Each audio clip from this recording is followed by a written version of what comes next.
बांग्लादेश जो टेरिटरी है ना, उसके लोगों की एक इंडिजिनस मूवमेंट थी। जब वो उन्होंने अलहदगी ली है, उसमें किसी और का कोई रोल नहीं था। सुनते हैं वो इनकलाब लेके आई, उनकी यूथ जो है अपने राइट्स के लिए बाहर निकली, उसके बाद आज तक बांग्लादेश में एहतजाज क्यों हो रहे हैं? प्रेस नहीं करेगा क्योंकि पाकिस्तान का भी एक मैटर है, वो मिसयूज हो सकते हैं। मंदिर गिराना या एक मुसलमान को गिराना ज्यादा बड़ा काम है। मुसलमान को गिराना है ना, तो कौन गिरा रहा है? हमारी अपनी आर्मी गिरा रही है या हमारी बांग्लादेश के ऊपर इंडिया का क्रैकडाउन धीरे धीरे स्टार्ट हो रहा है। अब देखो, ये उस तरीके से नहीं हो सकता जैसे कि भाई सरकार बोले जाओ दौड़ जाओ और ख़त्म कर दो बांग्लादेश को। ये सब नहीं हो सकता, आप समझ सकते हो, क्योंकि इंडिया एक रिस्पॉन्सिबल कंट्री है और डिप्लोमेटिक बेस है ये दोस्तों सॉल्व करेगी पूरे मसले जो भी हैं। अब बांग्लादेश के बगल में बर्मा में भी ऐसे ही कांड चालू हो चुके हैं, तो ये सब हो रहा है। लेकिन भाई अब इंडिया अपने कदम उठा रहा है, धीरे धीरे चूड़ियाँ कस रहा है बांग्लादेश की।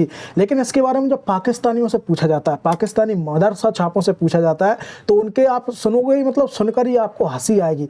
मतलब पाकिस्तानी बात कर रहे हैं डीएनए की, पाकिस्तानी बात कर रहे हैं कि जज्बे की। यार कहाँ से तुम्हारा जज्बा, कहाँ से तुम्हारा डीएनए और कहाँ से तुम तुर्रन खां हो? क्योंकि तुम वो लोग हो जिन्होंने सलवार, मतलब तलवार की दम पे सलवार पहनी थी, तब जाकर आज तुम अपने आप को मुसलमान बोल रहे हो। कोई तुम अरब से नहीं आए थे, वहाँ से आकर यहाँ नहीं बसे थे, तुम्हें यहाँ पर फोर्सफुली तुमको कन्वर्ट किया गया था, और अब तुम दोस्तों डीएनए की बात कर रहे हो। मतलब इस लेवल पर तो मत जाओ यार कि तुम्हें लोग सुनते सही तुम्हारे मुंह पर थूके। आप खुद यहाँ पर देखिए, पाकिस्तानी जस्टिफाई कर रहे हैं कि बांग्लादेशी जो भी कर रहे हैं सही कर रहे हैं।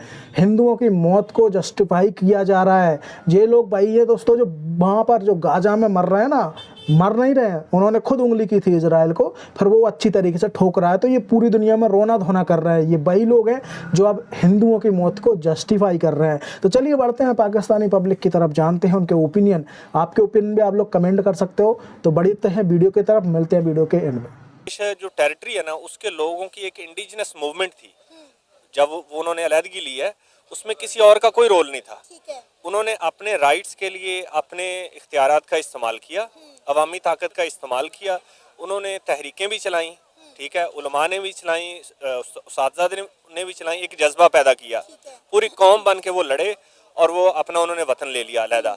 आज भी उनके अंदर वो चीज़ उनके खून में बसी हुई है। आप देख लें कि जब भी कोई वहाँ पे अगर मौरूसी सियासत आती है, अगर वहाँ पे किसी की हक तलफी की जाती है, नजायज़ फांसियाँ दी गई जमात इस्लामी को, हसीना वाजिद को उल्टा दिया उन्होंने, वो ये उसी का खुमियाजा है ना।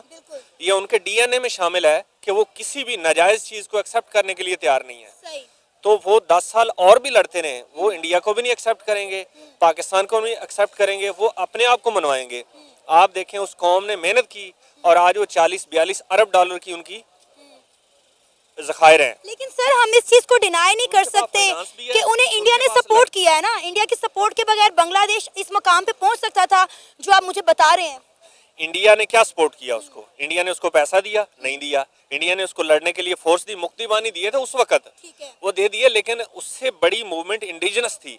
देखें, जो जितने भी पैरा ट्रूप्स ऊपर से आने वाले लोग हैं, वो क्या करेंगे जब उनको खाना पीना रहश ना देंगे बांग्लादेश वाले? हमारे जनरल याहिया साहब थे, उन्होंने कहा कि ये तो अल्लाह माफ़ करे, औरतों के बारे में क्या कमेंट पास किया। आप समझती हैं, नेशनल टीवी पे हम वो बात नहीं कर सकते।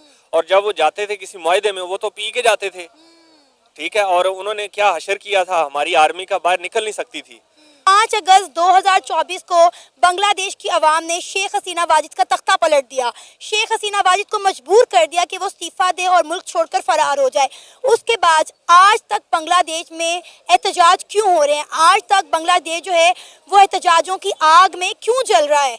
क्यों अभी तक वहाँ के लोग जो है प्रोटेस्ट में लगे हुए हैं? खासकर हम बात करें तो हिंदू कम्युनिटी को टारगेट किया जा रहा है, ख़वातीन के रेप किए जा रहे हैं, बच्चों को तशद्दुद किया जा रहा है, ईमन के हिंदुओं के मंदिरों को डिमोलिश किया जा रहा है, घरों को जो है आग लगाई जा रही है, दुकानों को लूटा जा रहा है। शेख हसीना वाजिद चली गई तो अब तक बांग्लादेश क्यों जल रहा है? वहाँ पे एहतजाज क्यों हो रहे हैं? ये उस जुल्म का बदला है जो पिछले 20 साल में मुसलमानों के ऊपर किया गया।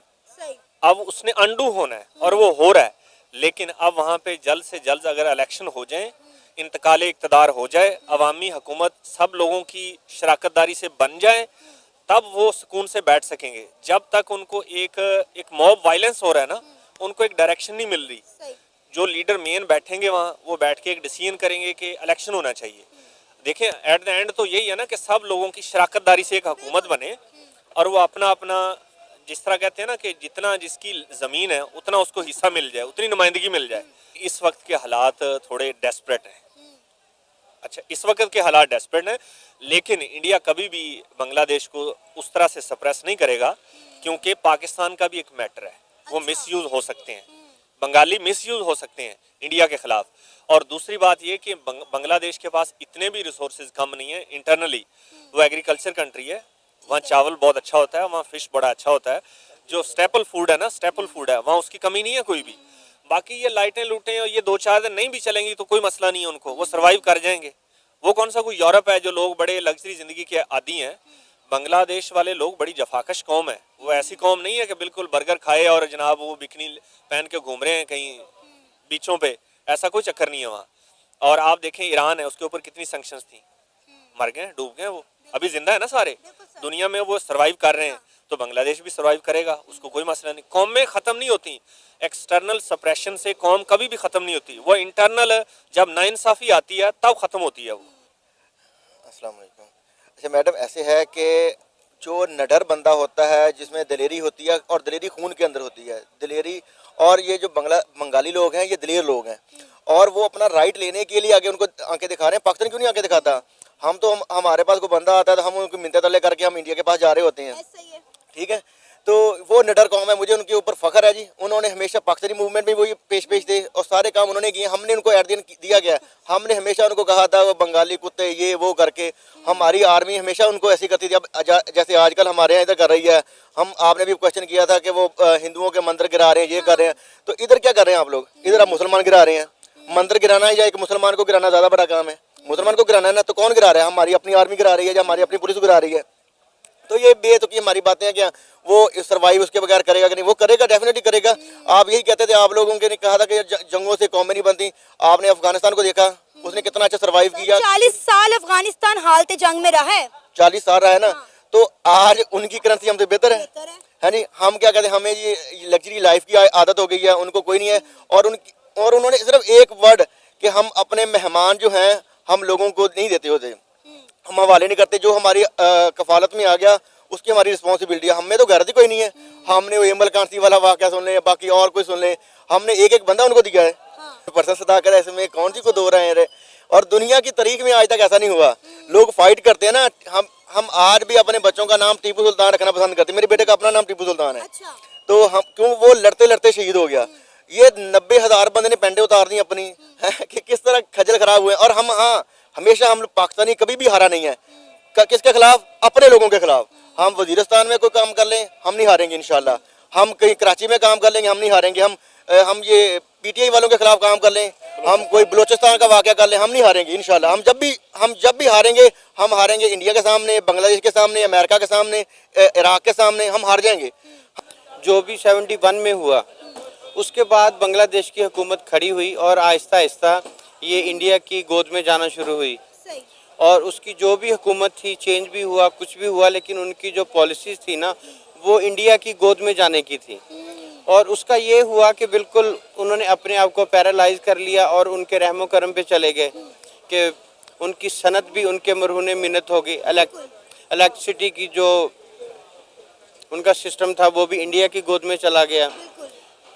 तो उस हवाले से पहले हिस्से में हम देखेंगे कि बांग्लादेश इंडिया की गोद में चला गया था, ठीक है। अभी जैसे ये दोबारा से बांग्लादेश में क्राइसिस आया है, इसका क्राइसिस का नाम भी दे सकते हैं, रेवोल्यूशन का नाम भी दे सकते हैं, इनकलाब का नाम भी दे सकते हैं।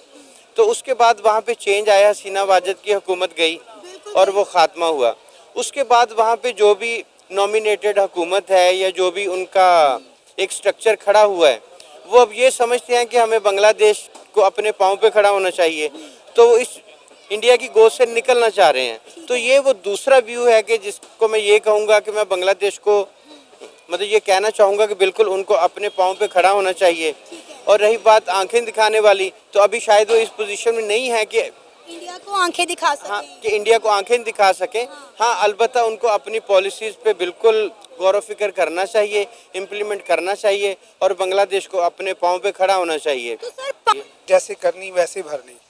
तो इंडिया के साथ जो हो रहा है वो सही हो रहा है। अच्छा। और बांग्लादेशी अवाम, बांग्लादेशी फ़ौज, जिस तरह वहाँ पर रेवोल्यूशन आया है, जो नौजवान जो वहाँ पर यूथ ने रेवोल्यूशन लेकर आए हैं, वो तो उनके लिए अप्रिशिएट करूँगा उनको कि उन्होंने जैसे भी वो रेवोल्यूशन आया है वहाँ पर।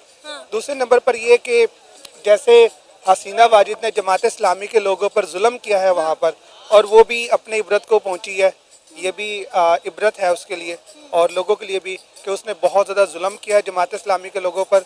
और बाकी इंडियन ने 1971 में बहुत ज़्यादा सपोर्ट किया था मशरक़ी पाकिस्तान को पाकिस्तान से अलहदा करने के लिए, और वो उसमें कामयाब हुआ था, और उसमें काफ़ी उसने मुसलमान और बंगालियों को शहीद किया था। या अपने मफाद के लिए उनको यूज़ कर रहा था। कैसे? वो उनका इंटरेस्ट था, उससे फ़ायदे लेते थे और उनको यूज़ करते थे मुसलमानों को, और जो उनके लीडर थे वो उनको यूज़ करते थे, उनके अवाम को यूज़ करते थे अपने मफाद के लिए। मसला तो उन्हें शेख हसीना वाजिद से था ना, बांग्लादेश की अवाम को। 5 अगस्त को शेख हसीना वाजिद का तख्ता उलट दिया। आज हम 10 दिसंबर पे खड़े हैं, 4 महीने हो गए हैं, वहाँ के हालात नॉर्मलाइज होने की जो है वो सिचुएशन में आ ही नहीं रहे। वो चाहते थे शेख हसीना वाजिद वहाँ से चली जाए, वो चली गई, लेकिन आज भी बांग्लादेश क्यों चल रहा है? आज भी बांग्लादेश में एहतजाज क्यों हो रहे हैं?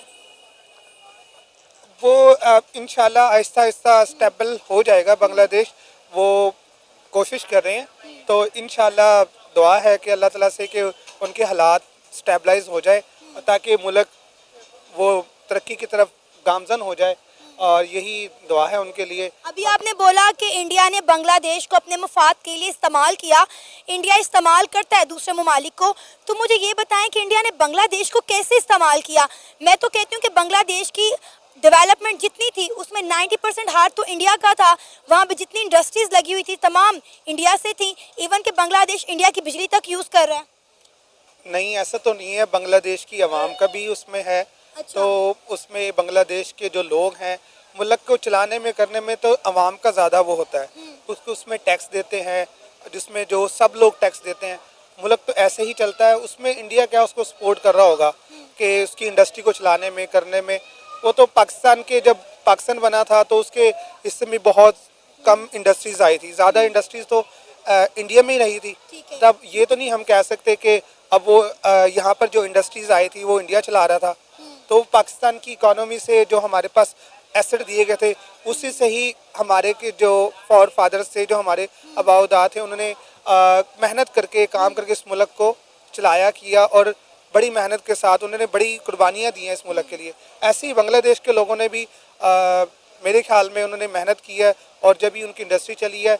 और इंडिया जो है, इंडिया का रोल हमेशा उधर नेगेटिव ही रहा है।